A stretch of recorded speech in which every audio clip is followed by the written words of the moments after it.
This is Vic Ferrari. He is a former detective of NYPD and also an author. He has done 4 books. And if you want to just let us know about the names of them and where we can find them, I'll link them below for you. Sure. My name is Vic Ferrari. I'm a retired 20-year member of the New York City Police Department. I've written 4 behind-the-scenes books about the New York City Police Department, including NYPD Through the Looking Glass, stories from inside America's largest police department. There's a lot of funny stories in there. The NYPD's Flying Circus, Cops, Crime, and Chaos. NYPD Law and Disorder. There's a lot of embarrassing stories in there. And Grand Theft Auto, the NYPD's Auto Crime Division, which details my 10 years working in the NYPD's Auto Crime Division. So chop shops, exporting stolen cars out of the country, organized crime, the mafia. That's what I was involved in. Bronx kid, born and raised, always wanted to be a New York City police officer. When I was a little boy, my mother used to take me to the movie theater, and around the corner was a police station. I was more fascinated with the cops and the police cars than Herbie the Love Bug around the corner. I was just couldn't get enough of police work. And by age of 10 or 11 years old, my friends and I used to sneak into the local post office and steal FBI wanted posters off the wall. And we would go on manhunts. We would walk into the local deli with a wanted poster of some guy wanted for a bank robbery in Louisiana, and we'd be looking at some guy that's just trying to get a sandwich. So I knew early on what I wanted to do with my life. After high school, I took the test, and by 20, I went into the police academy, and from there, I graduated, and I had a wonderful 20-year career with the New York City Police Department. I worked in a lot of different units. I worked in a DUI unit. I worked in Manhattan North Narcotics Division. And again, I worked 10 years in the NYPD Auto Crime Division. What year did you stop? What year did you retire? I was active from 1987 to 2007. 2007. So you were there for 9/11. Oh, yeah. Yeah, I was in the thick of it. Oh, my gosh. That's terrifying. All right. So as an NYPD detective, police officer, you have seen so much. You've got, you're in the spot to be a police officer. Do you have any stories of anything that stood out to you that you'll always remember as a police officer and detective? I had, it's starting to slip, but I had a photographic memory, which in a lot of ways is a blessing and a curse. And it's funny because I talk to my friends and like, how do you remember all these stories? Like one of my closest friends is a guy I was in the police academy with. And I'm able to recall things that happened in the police academy that I haven't thought of in decades. And something will remind me of it. And I'll call him up and I'll go, hey, Kevin, you're not going to believe this. I remember this. And he goes, oh my God, you're right. He goes, I would have never have thought about that. So there's a lot of things that stand out in my career. I'm not haunted by anything, and I have a good sense of humor. I'd like to think I have one. So I tend to focus on the more humorous things or the ironic things in my books about the New York City Police Department. There's dark stuff in there, like my first trip to the morgue. And we're in the police academy, and they want to get us ready for death. So the New York City Police Department is 40,000 members. So we hire in bulk. So a police academy class can be as small as 250 recruits to 2,000. So I was in a mid-sized class of 1,200. So they started bringing us down to the morgue in groups of 30. And at the morgue downtown at the time was at Bellevue Hospital, which is this tremendous hospital, which also has a nut house. And that's another story. But we went to the morgue. And I'm expecting an episode of Quincy, where there's a man in a white lab coat, there's a body on a slab, and he's talking into a tape recorder. Well, it wasn't like that. I walk in there, and there's like 8 slabs. It was like an 8-bay Jiffy Lube, and they're cutting. And you've got these guys with muffler pipe cutter, and they're sawing the back of people's skulls, and it's something out of a horror movie. They're pulling the faces over people, and between each slab, you have those old-time produce scales that your mother would go and weigh a head of lettuce, but they're using them to weigh people's organs. So they're just pulling body parts out and putting them in the organ, in the scale, and then saying to the ME is saying to his lackey that's holding a clipboard, okay, his brain is 2.3 pounds. What a moron. And then because he had a small brain, and they put the brain in, and it was something I didn't expect. And while I was there, off in the corner, you had a medical examiner. There was some kid that had been shot the night before, and multiple gunshot wounds. And you got a medical examiner. He's got this tool that looked like a needle nose pliers, and he's pulling bullets out of this kid's back and out of his side. He's dumping them in a pan, and he's making note of where he found them and what they look like. And hanging over his shoulder is a homicide detective who has been up all from the night before, and he's drinking a cup of coffee and eating an Egg McMuffin, which the smell of death is disgusting, but this guy was able to keep it together to eat. And he's busting the medical examiner's balls, and he's like, well, what do you think? And the medical examiner turns to him and says, suspicious suicide, which is ridiculous because the guy had been shot 8 or 9 times. So everybody started laughing. But yeah, that stood out to me as far as something I didn't expect and didn't know what I was getting myself involved in, to see what the New York City morgue was like. Wow, I'm sure you've seen a lot there. Oh my gosh. And eating an Egg McMuffin on an autopsy, I don't know. That's terrible. With a tall coffee. With the coffee too. Oh man, I just can't imagine the smell of corpses. Just gross. Well, they teach you early on. An old trick is to carry with you or keep in your radio car a little jar of Vicks. Mm-hmm. Yeah. All rub. You put it under your nose. And an old timer taught me a trick when you go to a death in a house. And for a time, I worked in a precinct. We had a lot of old people. So, people die in their apartment, and, the foul smells coming from the apartment, and the neighbors complain, and we try to gain entry. And once it's determined that it's not foul play or a suspicious death and the body can go to the funeral home, an old timer taught me, you root around through the kitchen and look for coffee grinds, and you pour coffee grinds in a pot, and then you burn the pot on the stove, and that smell of coffee will permeate the apartment or house and mask the smell of death. Yes. Oh my gosh. So I have a question. So I want your perspective on some current cases going on. I'm not sure if you follow them. I know some police officers and detectives, Homeland Security guys, I know they follow some things.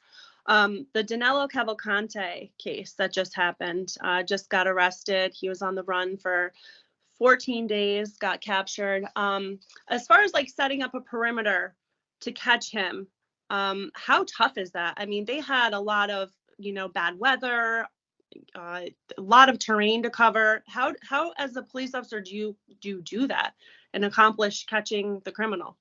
Well, with that particular case, you had a guy that was convicted of murder. He's a desperate guy, and he's in a county lockup, which, I mean, some are more secure than others, but, people forget that a county lockup is a jail. It's not a prison. Prison, there's more correction officers, there's more security things in place. So the guy was smart enough to figure out how to escape from the jail, but he didn't have a plan. He didn't have money. He didn't have support. He had nothing. He was basically on the run, going through the woods and breaking into people's houses and eating watermelon and stuff. So, yeah, you got out, but that's where perimeter comes in handy. So what they'll do is they form a box around a certain amount. They gauge on how long the suspect's been missing, how much ground you think he can cover, and then you form a perimeter, a box basically of law enforcement around this area, and then you send people in. And a lot of times with things like that in a rural area, bloodhounds and German shepherds, they're effective as far as tracking a scent. In New York City, perimeters don't really work for a lot of reasons. For one, when you use bloodhounds in New York, there's just so many sounds and smells in New York. I've never seen the bloodhounds. I mean, they've used them, but I've never seen it work. Usually we use the dogs, the German shepherds, for when you work in narcotics, to sniff out drugs. So you hit an apartment and the stash is in there, but you're unable to find it. You bring the dog in, and the dog walks up to a chair and sits down next to it. But same thing with the dogs. There's just so many smells and so much stimulation that sometimes it throws the dogs off. But they had the manpower and the resources to go after this guy. I know they probably had close to 1,000 people looking for him. So it was only a matter of time before he was either going to succumb to the elements. He could have died of pneumonia, been eaten by a bear, attacked by a wild animal, and then died as a result of his injuries. But eventually, unless you're prepared and have supplies, or you're an Army Ranger, like a Rambo kind of guy, which he wasn't. I was surprised he survived as long as he did. But what's funny is, so in New York City Police Department, say there's a robbery, and the first sector car gets there, they get with the victim, they get the information, and they're putting it over the radio immediately. We're looking for a male white with a black shirt with short hair. gives a description, right? In New York, each precinct has probably 10 radio cars out at night per precinct. And then you've got specialized units like street crime and housing. So there's a lot of people listening to that radio. In New York, what we do is we crisscross and we start driving around trying to figure out, if you know the precinct, you know hiding spots or where someone would cut through or someone would lay low. And that's what you do. And there's so much activity that a lot of times you're allowed to flush someone out. So I retired from the NYPD and I moved down to a small police department in Florida. And the mindset is totally different. And they're big on perimeters down here in Florida, at least the police department I worked for. So I got 20 years experience with the New York City Police Department, but they viewed me as a rookie there. So I'm working at midnight and it comes over as a larceny in the 7-Eleven. So I'm the first car that gets there. I get out and the guy tells me, yeah, some middle-aged guy walked in, grabbed a jar of bean dip off the shelf and ran out. I said, okay, right? So the sergeant pulls up and he starts telling me, all right, Ferrari, get on the radio and start directing vehicles where to set up a perimeter. And I look at him, I go, perimeter? I go, it's bean dip. He goes, yeah. He goes, but we only have so much time to catch this guy. And I says, set up a perimeter for bean dip? I says, I don't think so. And he goes, so he gets on the radio, right? And he starts trying to set up this perimeter. I go up to the 7-Eleven cashier. I go, how much is a jar of bean dip? And I'm dating myself, but it was like $1.85 or $2.85. I reach into my pocket and I go, to make this go away, I hand the guy $3. And so I go, boss, he doesn't want to press charges. He goes, why? I says, because I paid for the bean dip. I says, I don't want to be bothered with this.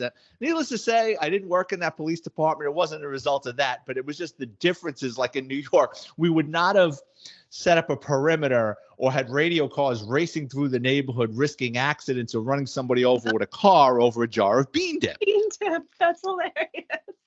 Oh my God, I love it. So they take theft pretty seriously down there, huh? The slower, listen, and I get that in a slower place, you have more time to really look at things and mess with things. And yes, could the guy have been wanted for something more serious? The way I looked at it, and I looked at the surveillance tape, he was a middle-aged drunk that probably was watching Monday Night Football, and they ran out of bean dip. And, it's like, all right, flip a coin. All right, you're going to go rob the bean dip. So I don't know. I squashed it. They weren't happy with it, but yeah, we didn't really use perimeters in the New York City Police Department. In rural areas, they're much more effective than in a concrete jungle. Yeah, in the city, there's so many people running around and just so many places you could hide. It's probably tough. As far as the Brian Koberger case, I know we had discussed getting fingerprints out of a vehicle, how difficult it can be. Do you want to explain that real quick? Yeah, the old days, they used the pixie dust. So, you go into a car and you call, we have the crime scene unit in the NYPD, which goes there, which investigates rapes and homicides and big time burglaries. And then each borough has what's called an evidence collection unit, which if you recover a stolen car, you call them, they show up and they throw pixie dust in the interior of the car trying to get lifts. Well, it's difficult to get fingerprint lifts in a car. It can be done, but it's difficult. I mean, it's easier on glass, obviously. It's a flat surface. The interior of a car is molded plastic, so it's more difficult, but that doesn't mean you can't get lifts. One of the ways, if you have time and it's a serious enough crime, they fumigate the interior of the car. They use crazy glue when they put it in a little jar or Petri dish, and they roll up the windows and it fogs up the interior of the car and it will show lifts, and they're able to get lifts that way. But they won't go in the NYPD. They're not going to go through that kind of trouble recovering a stolen car. They'll throw the pixie dust around. Only if it's like a murder or something. Or they have time to really dig into it. Right. As far as the Koberger case, he had nothing, like just the touch DNA evidence on the sheath. Have you followed the case at all? A little bit. What do you, out of like your perspective from, in law enforcement, I mean, I know we discussed, you think that he obviously put on a tire that would prevent him from having any blood splatter or anything on him. What do you think he did to, get to where he is, that he only had one thing? Yeah, Obviously, I mean, he was very, from what I'm reading and heard, he was very into CSI stuff. I think he went to school for it, and he was a buff with it. My opinion, if they didn't find too much forensic evidence at the murder scene, he probably went in there dressed in a Tyvek suit. mm-hmm. He probably, shaved his body, probably shaved his arms, probably went with short hair. But I think he wore like a Tyvek suit so that anything, and then once he got out of there, he disposed of it that he wouldn't. And I think he probably took it off before he got in his car. So he probably put something on, went in there, killed those poor people. Before he left, took off those clothes, put it in a garbage bag, got back in the car, disposed of it, and that's why it's difficult that they haven't found much. Yes, and when so they said that his cell phone pinged 12 times in the area. Is that for a specific? I haven't researched much into this yet, but is that for a specific, like, house that it would ping on, or is it just like the area? Like, he could have just been, like 2 neighborhoods. Like, how does that work? With cell phone pings? Yeah. Your phone is like a tattletale brother or sister. Okay? It knows where you are all the time, and that information can be accessed. Your phone can also be used to tell how fast you were going to a location. People don't realize that. I was just talking to a guy that solved a missing persons case where there was a guy. They were able to go through Apple and figure out that his vehicle was going in excess of 100 miles an hour in this area. Oh, so wow. Your phone basically gives you up with everything, tells how fast you're going, tells where you're moving, how fast you're moving. If you're in an area, so your cell phone, when you make a call, that communication bounces off a cell tower and then goes to wherever you're sending it. When you're in an area, it's called like a geofence or a geolocation. It's basically tracking you where you are. And if you move from one location, you get picked up by another one. So say there's a cell tower within a mile of you and you are driving 3 miles away in the opposite direction. At a certain point, you're going to jump to the next cell phone tower. Right. So, yeah. And that's without making a call. Yeah. So it just tracks you no matter what. Yeah. He's in trouble. So speaking of a missing person case, I actually have one that happened in my hometown back in 2004. I'm not sure if you saw that. It made national news. Craig Freer. Do you ever hear about him? Tell me a little bit about it. He was a junior in high school. He actually went to my high school. We had like a free period together. Him and I would chat with one of our other friends. That's crazy. And then I actually switched schools and went to another high school to graduate. But in 2004, he left his friend's house at Cambridge Manor, went for a walk down railroad tracks, which I'm actually going to be filming on. And once it gets to fall out here, I want to go and actually walk the railroad tracks for an episode of my channel. And he just vanished. And he has never since. He's never, used his social security card, anything. And you're, for what you've done, I mean, what do you think the chances are of, him actually being kidnapped? I mean, they searched the area. They haven't found anything, but what's your opinion on that situation? How long has he been missing? This has been since 2004. Not a trace of him anywhere, though. Nothing. And what time of year was it? It was in June. And what was his mindset at the time? I mean, was he having issues? So he did have issues with his parents. They had said they were fighting. I guess he had just lost his job. He worked at the Price Chopper in Scotia and Glenville. He lost his job and he was bickering with his parents. But other than that, I mean, I just don't know. History of drugs or alcohol or arrests? I don't know. I don't believe arrests. No. He was just at his friend's house that day. I mean, do you think if someone were to run away, though, I mean, that's one option, obviously. Someone could always just run away and vanish. But like, you have to work. You have to, make money to survive unless you have. Yeah, this isn't like 1973 where you can be a roadie with the Grateful Dead and no one's going to hear from you for the next 15 years. Right. I mean, you got to show ID for everything. Right. basically. And at some point, he would have had to have gotten a job. I mean, you're talking 20 years ago. Chances are that young man isn't with us anymore. Is that area? I mean, do you have bears in that area? Yes, there are bears, definitely, because there's mountains. So I actually, where he went missing, it's crazy. I used to walk the same railroad tracks with my brother and cousin to get to my grandma's house. And I know by like one point on it, I'd always be like scared for no reason. Just like I felt it was eerie over there. And it's wilderness. There's so much wilderness over there. There's bears. There's definitely bears. There's, coyotes over there. It's definitely possible one got him, but wouldn't like the dogs track him down by a scent if that was the case? Well, how soon was he missing that they started a search? Right away. I believe it was that day. I want to say. Are there caves there? What was that? Are there caves there or wells? No, I don't believe there's caves. It's just to the right of where he went missing. So there's the railroad tracks, and then to the right of that, there's tons of fields. And then over by where his house is, there's a bunch of it's like mountainy, but it's past where he would go. So I don't know.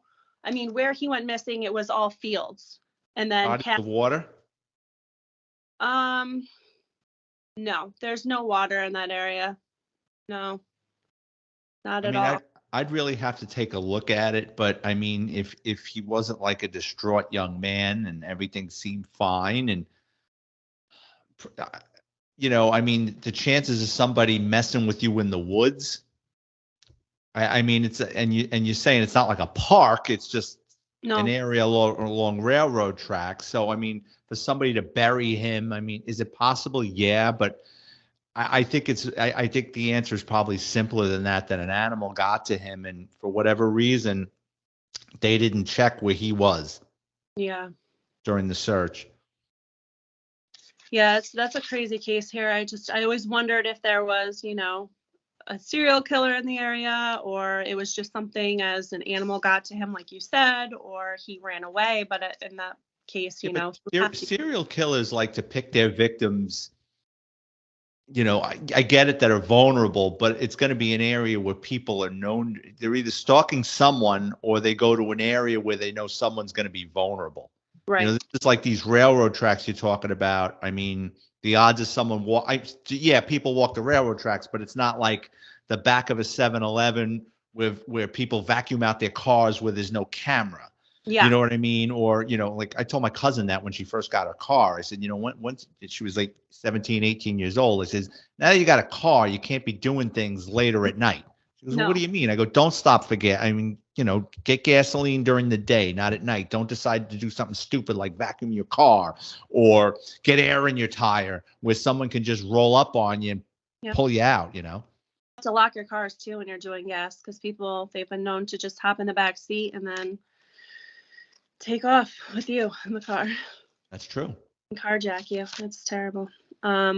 Speaking of Danilo Cavalcante, he was about to actually carjack someone the day after they caught him. He was planning on going to Canada, which scary. But about Rex Heuermann, that case, I don't know if you follow him. That was actually, he worked right where you were in doing NYPD. Have you ever come across him? I mean, there's millions of people in the city. What's the story behind him? Rex Heuermann. So he is the New York serial killer they just caught. He did in the Gilgo Beach. Oh, yeah. Okay. Yeah. Over by Jones Beach. Yes. And I actually used to go to that beach every day in college because I went to college down in the city, and it's just terrifying knowing that guy was lurking around there. I just saw a documentary about his life. It was pretty interesting. I mean, you got an odd guy who, he high intelligence. I mean, the guy's an architect, so his IQ was probably off the charts, socially awkward by all accounts. And you can go on YouTube, and he did a couple of interviews. And then during this documentary, they had a couple of interns that had worked there at one time or another, and they had a couple of his high school classmates, and they definitely said he was odd and awkward. Oh, yeah. But highly intelligent. And I think if a sex worker rubbed him the wrong way or he was in the mood, unfortunately, he took their lives. And then he took it a step. I mean, it's bad enough to take someone's life. But then he got great pleasure out of, on these burner phones, calling up. He'd have their phones and call them through a burner phone or from their phone and torment them, telling them, yeah, they're fine, or just bantering with the victim's family. So he was a sick, twisted guy. He is. And there's obviously with burner phones, no way to track them, right? No, they did. They were able to track him. That's actually how they were able to narrow in on him as a suspect, is through the burner phone. Yeah, that's right. They did. They saw him in the actual store buying the burner phones. Yeah, should have been smarter. He's a smart guy, but not that smart. He just didn't realize with technology that the phones were basically his downfall. It's funny because I remember about a year or two ago, they showed this piece of leather, and I don't know if it was from a belt. Or it was from a belt, or I thought it was like, the old days guys would wear a wristwatch that was like leather with like this piece in it. I don't know if it was that or the belt, but it had a design on it, and they showed it, and they said that this possibly belonged to the serial killer. And I said, they got him. When I saw that, I go, they're going to get him, because leather is going to absorb body fluids. It's going to absorb sweat. It's going to absorb. So I said, they're definitely going to have his DNA. And you don't have to get arrested for them to catch you nowadays with your DNA. So, people are sending their DNA to Ancestry.com and these things for to find out about what they're allergic to, and your DNA is on file. So what law enforcement does nowadays is they'll take his DNA, right? I don't know if this happened with his case, but let's just say it's him, and they have this DNA profile if it's a white male. And what they do is they start trolling these other databases, right? And a distant relative who gave in their DNA to find out about their family tree pops up, and they'll go to them and say, do you have any cousins or relatives in the New York area? Yeah, my father had a second cousin that had kids that grew up in Long Island. Do you know the last name? And that's how they're able to start working backwards through the DNA. That's amazing how technology is these days. No one's getting away with any crimes. No secrets anymore. Nope, no secrets. No getting away. Trying to think. So any other stories? Let's chat. That story that you said about the dog was amazing. It was heartwarming. Do you want to say that again? Yeah, that has nothing to do with serial killers, but I worked in auto crime, and we were getting killed. We were losing these Toyota Land Cruisers. They were getting shipped out of the country, and we knew that they were getting stolen and brought up to Washington Heights. So one day my partner and I were driving around Washington Heights. I see in this outdoor parking lot this brand new Land Cruiser with the door lock punched. I run the plate, comes back stolen. I call our evidence collection team. They come, they dust it for prints. Inside this Land Cruiser is a empty dog cage and a hunting magazine. So I send the car out to the pound, and I call the owner up, and I tell him, we recovered your vehicle. You can go get it. And he says, did you recover my dog? And I said, no, there was no dog in the car. And the guy is highly upset. He's an attorney. He's into hunting. He had this Chesapeake Bay Retriever in the back. And he and his wife were unloading their car, and they left the door open with the keys in the ignition. Some guy jumps in and takes off with their truck and the dog. So I said, no. I said, very little chance we're going to get your dog back. He goes, oh, please, if you can do anything. And I says, I'll see what I can do.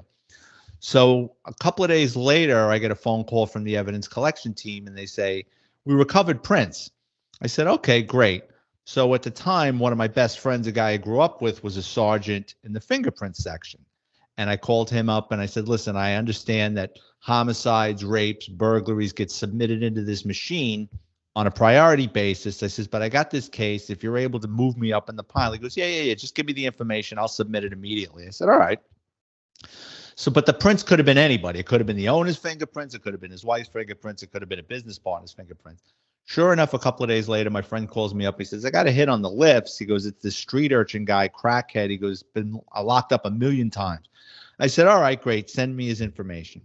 So this guy was like a Renaissance dirtbag. He got locked up for everything. Burglary, more of a road pirate, we call in the NYPD. Like, he doesn't have the sophistication to steal a car mechanically, but he'll break into your car. He's a pain in the ass. He'll break into your car. He'll steal your DVDs, your change in your car.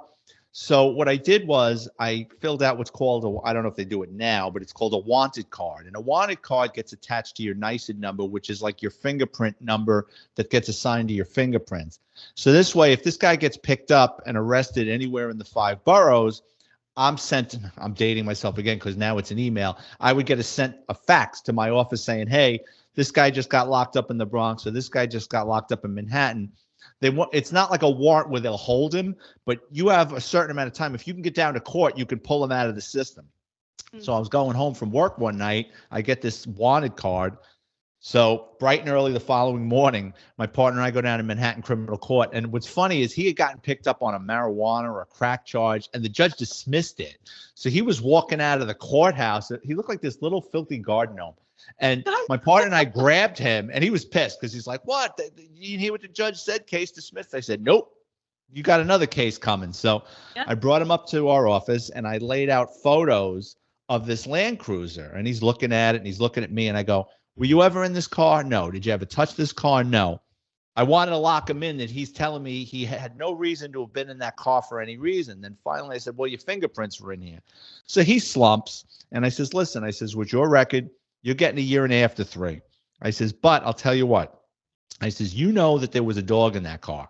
I says, if you tell me where that dog is, I says, I'll work with you and I'll see if I can talk to the district attorney about maybe we'll get you a couple of months on Rikers Island or something as opposed to going an upstate system. He goes, all right. He goes, I sold the car up in the dog in Washington Heights. So we take him out, put him in handcuffs. We drive him up to the neighborhood. He points to the building on this block.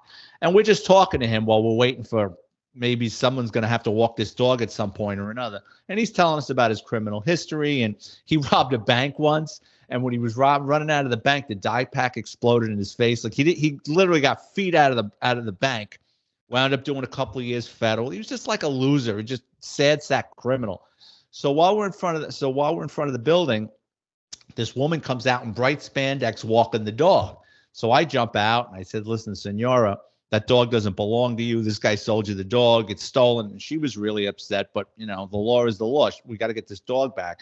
So we put the dog in the back seat with the bad guy, and the dog recognizes him, starts licking him, right?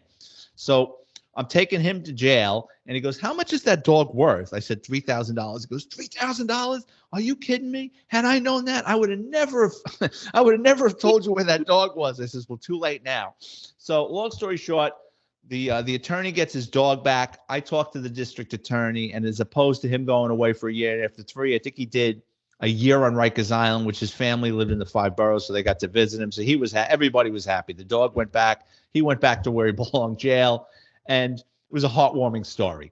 Instead of getting $3,000 and the money for the car, he got 20 and a jail sentence. That's terrible. Well, he was a loser. Like, he was an opportunist. He didn't know. He had this, at the time, $30,000 truck, but he had no connections to get rid of it.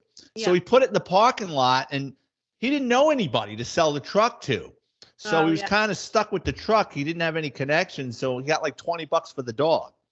Oh, my God. Thank God you got the dog back. Those people must have been so happy. And that guy. No. All right. Well, on that note, it was good stories. Thank you so much for joining me again. I can't believe that happened. I appreciate it. So Amazon, we can get your books on Amazon, right? Yeah, just go to Amazon, type in my name, Vic Ferrari, like the car, and all my NYPD books will pop up. They're $10 paperback, $2.99 ebook download. They're loaded with short stories of funny criminals, interesting cases, stories. There's some of the stories that I just told earlier.